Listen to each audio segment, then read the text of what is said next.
This is Duke University. Our second speaker is Carol Silverman of the University of Oregon, professor of cultural anthropology and folklore.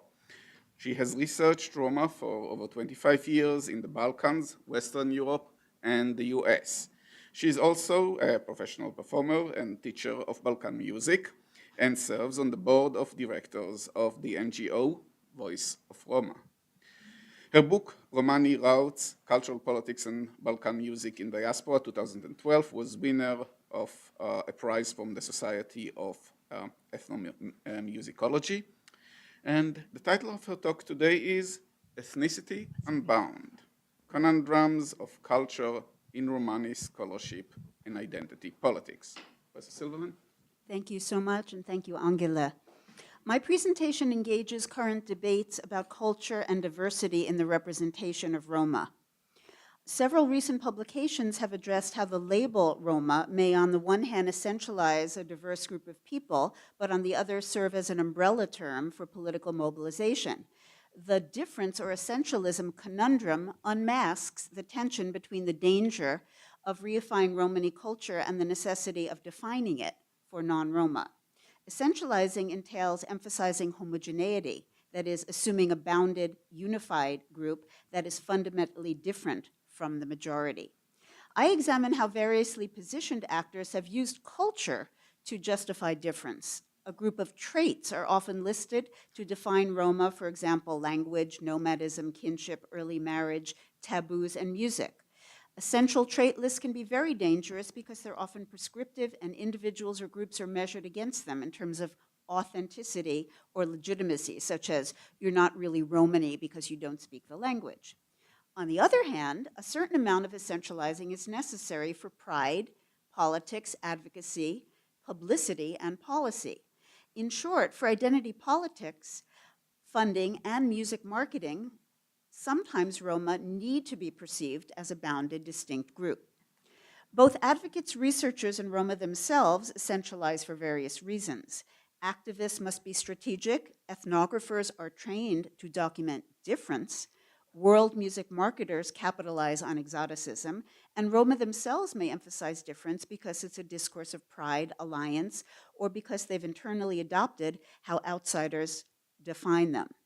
So I think we need to empirically analyze who is essentializing and for what purpose.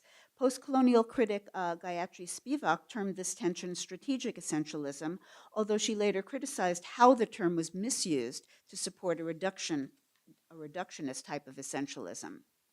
I encourage scholars not to dismiss claims to collective identity as mere essentialisms, but to analyze them as performative works in progress in a hierarchical political playing field.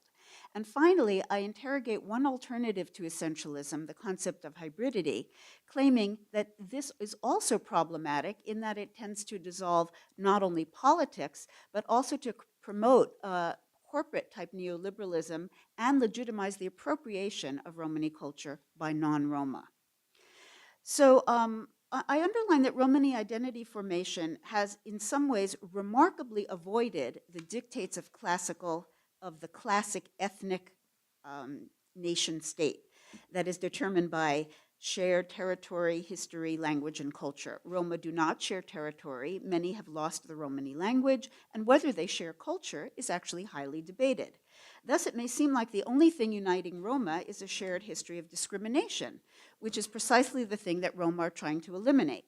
This may sound absurd, but it's actually very partially true for many, many other people, such as African Americans, Jews, and Native Americans. Roma then constitute a rich mosaic of groups that distinguish among themselves culturally and do not usually intermarry. The diversity of their culture is due in part to diaspora. Some Roma became sedentary, some nomadic, some assimilated more than others linguistically, and so on, and all adopted religious beliefs of their neighbors to varying degrees. Similar to indigenous rights movements and other minority rights movements, Roma have used symbols for unification. So, the unifying label Roma, a singular narrative of Indian origin, the Holocaust as a symbol of oppression, a flag, a literary language, and an anthem. Each is a trope that inscribes the legitimate historical place of Roma in the world, and each corresponds to the dominant European-type symbols of defining the heritage of a singular European-type nation. Thus, at the same time that Roma on the ground live according to diverse, nuanced, and changing identity formations, activists and some Roma themselves have engaged necessarily in classic European essentialist national symbol making. But then looking at media and policy representations of Roma, we clearly observe that Romani cultural difference is also regularly used to legitimize anti-Gypsy hostility. So here we have the tropes of criminality, of they're unassimilatable, poverty doesn't bother them because they play music, all of these types of essentializing culture. But of course, it's too easy to explain all differences through culture when in fact there are economic and political reasons for inequality. Mahmoud Mamdani labels this culture talk, the idea that there's something inherent in a group's culture that explains away inequalities. And Petra Gelbart has written about this in her dissertation. Vermeesh similarly writes, from there it's a small step to see marginality and exclusion simply as a symptom of Romani culture and not identify it as a problem of inequality. Thus, Roma could be turned into cultural deviants. Roma, according to Mamdani, are trapped by their culture. He doesn't write about Roma, but he's talking about good Muslims and bad Muslims. So whereas, according to him, we have culture, culture has them, whatever group it is. And he's talking about Muslims. So this serves to codify a narrative that highlights difference. So on the other hand, I want to complicate the issue and argue that a certain amount of essentializing is actually necessary, according to Spivak, this strategic type essentialism. As Michael Hertzfeld pointed out, states, quote, and citizens both depend on the semiotic illusion that identity is consistent. They both create or constitute homogeneity and produce iconicities, end quote. African-American scholar Bell Hooks welcomes a critique of essentialism, but warns that, quote, this critique should not become a means to dismiss differences or an excuse for the ignoring of experience. This critique is evoked in a manner which suggests that all the ways Black people think of ourselves as different from whites are really essentialist, and therefore without concrete grounding. This way of thinking threatens the very foundation, according to Hooks, that makes resistance to domination possible, end quote. Hooks reminds us of the irony that intellectuals have the luxury to repudiate essentialized identities, but oppressed people on the ground are relegated to those exact essential categories and beliefs. Thus, we should not dismiss cultural claims to collective identity as mere essentialisms, but I hold that we should analyze them as works in progress in a hierarchical political playing field. For example, it would be a mistake to dismiss the anthem, Jelem Jelem, as an invented tradition, according to Hobsbawm. In the past 40 years, it spread in an organic way, sometimes top-down, and now is performed in many regions in many variations at events.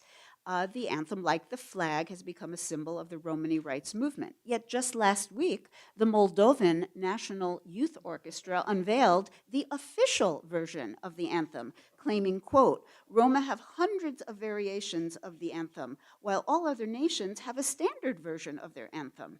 So they unveiled the official version. This may be a very creative project, but I hold that this exactly expresses the tension between essentialism and diversity.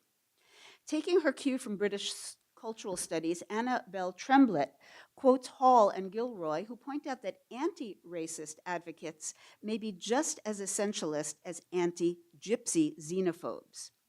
However, Tremblett fails to fully engage with some of these authors and mentions terms such as unfinished ethnicities, new ethnicities, ethnicity at the margins, that's Hall's term, but does not explore their place in this controversy of essentialism and diversity. So I'm trying to take up this challenge. Essentialism is a concept that's been so demonized in cultural theory that Pnina Wertner called it, quote, the boogie word of the human sciences, end quote. In fact, perhaps the concept of hybridity, which I'll get to in a second, became so fashionable because it seemed like the perfect antidote to essentialism. So following Clifford, I would say the challenge is to reject both a pro and an anti-essentialist position and to embrace what he calls an anti-essentialist position. According to Clifford, quote, The two negatives, of course, do not add up to a positive, and so the anti-essentialist position is not simply a return to essentialism. It recognizes that a rigorously anti-essential attitude with respect to things like identity, culture, tradition, and gender is not really a position one can sustain in a consistent way. Certainly, one can't sustain a social movement or a community without certain apparently stable criteria for distinguishing us from them, end quote. Stuart Hall makes the point that identity politics arise precisely around these issues of representation. Quote, though they seem to evoke an origin in a historical past, actually identities are about using the resources of history, language, and culture in the process of becoming. Not who we are or where we came from, so much as who we might become, how we have been represented, and how that bears on how we represent ourselves, end quote. So identities, according to Hall, are never unified and increasingly fragmented. Intersecting antagonistic discourses, practices, and positions are their hallmark. Okay. Scholars such as Tremblett have offered concepts such as hybridity as a solution to the essentialist trap. In contrast, I would claim that hybridity has its own set of drawbacks. I admit that the concept of hybridity is useful to destabilize binaries and bounded notions of culture, but I will get into how I feel it has been depoliticized. So along these lines, using words like hybridity, bricoleur, Oakley and other scholars have thoroughly analyzed various aspects of Romani and Gypsy heritage, of bricolage and exchange. In the realm of music, which of course I look at very carefully, the fact that Roma embrace hybridity is perhaps obvious. Indeed, the fluidity of Romani music grows from the multiple diasporas and their openness to adopt non-Romani and multiple Romani styles and their outsider status. The professional Romani musician must be a hybrid to survive because multiple music repertoires for multiple patrons are intertwined. Hybridity, however, can be problematic because of its vagueness and its theoretical positioning and its abstractness, or more precisely, its usual location in discourse rather than in specific socioeconomic conditions. Arif Durlik points out that hybridity may actually blur, quote, in the name of difference, significant distinctions between differences, as if the specific character of what's being mixed, from class to gender to ethnicity, does not matter, end quote. Durlik reminds us that hybridity may serve, quote, not to illuminate, but to disguise social inequality and exploitation by reducing to a state of hybridity all those who may be considered marginal, covering up the fact that there's a great deal of difference between marginalities, end quotes. So like him, I think specific histories must always be examined in uncovering hybridity. John Hutnik, a Marxist music critic, similarly writes that there's no problem with the creative trading of cultures, but rather we must investigate the terms of the trade. Quote, to think that a celebration of the trade is sufficient is the problem. Celebration of multicultural diversity and fragmentation is exactly the logic of the mass market, end quote. So here we can bring in neoliberalism. So Durlik points out that hybridity means different things to different class constituencies. To business investors who are carriers of neoliberalism, it means internationalizing consumption markets. Concepts of multiculturalism, transnationalism, and globalism have been very successfully used by corporations to recruit wider markets. Zizek also underlines that multiculturalism is part of commerce. Indeed, music marketers and producers have played an important role in the proliferation of hybrid gypsy fusion genres such as gypsy punk, gypsy rock, and DJ remixes under the rubric world music. And in many of these realms, Roma rarely profit, and moreover, increasingly, Roma are being replaced by non-Roma as performers. So these critiques are useful for showing that simply rejoicing over hybridity masks underlying inequalities. The world music industry promotes hybridity as a vehicle for the celebration of diversity, the free flow of cultures. Okay, I have one more page. The path of exchange is rarely free and conflict free. Okay. So I'll just conclude here. Timothy Taylor outlines the shift in world music marketing from a focus on authenticity and purity in the 90s to now hybridity as authenticity. World musicians are expected to be hybrid, and this characteristic allows them to be constructed as authentic. Both authenticity and hybridity play a role in the marketing of Romani music, this exotic gypsy. And I've said already, historically, Romani musical creativity grew from multiple diasporizations. But the hybridity of a migrant marginal musician is quite different from a contemporary fusion artist. Yet, as I mentioned above, the irony remains that in the past, Roma were criticized for their hybridity and excluded from the canons of national folklore because they were too hybrid, and now they're supposed to be the ultimate hybrids. Some appropriators of Romani music claim that because Roma have appropriated, then appropriations from them are unproblematic. I counter that they confuse artistry with hierarchy. Appropriations by the powerful are different from appropriations by the marginal.